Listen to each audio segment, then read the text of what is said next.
大家好，我是谢雷，我是镜子。今天请同行吃个饭，是一起演出的乐器老师。他说他喜欢吃骨头汤，我们和他约在了养鱼巷，出发。镜子到了，就是这里，旺夫骨头汤。我们先进去吧，他好像还没到。提前打电话了，这个3人桌留给我们的。这里的特色就是大骨牛肉棒，纯牛肉。今天我们就吃这个，其他什么菜都不点。等前面2碗牛肉面上掉，就要做我们的牛肉锅了。师傅这个效率真高，已经做好了。等会儿等人来了再上。这家肉骨头汤店是之前电视台来拍过好多次，所以现在很火。老板娘说这里的营业额一天都在1万块以上，属于应该是开这种小店是不错的了。欧阳你来了。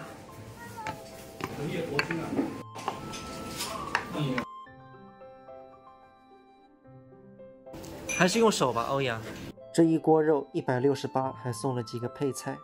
朋友们看旁边这么大一个琵琶，欧阳早上刚刚演完，中午赶来吃锅。味道怎么样？好吃的。OK， 你觉得好吃就行了。以后我们演出多合作。大口吃肉，不要矜持。那个肉也嫩，朋友们自家看，一眼就下来。骨头旁边的肉，滋味再狠。为什么中午来吃？因为老板娘说晚上这个锅基本上就卖完了。欧阳，你爱吃辣的？我能吃辣。那多蘸点。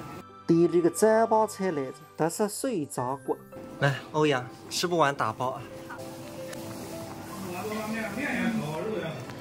对。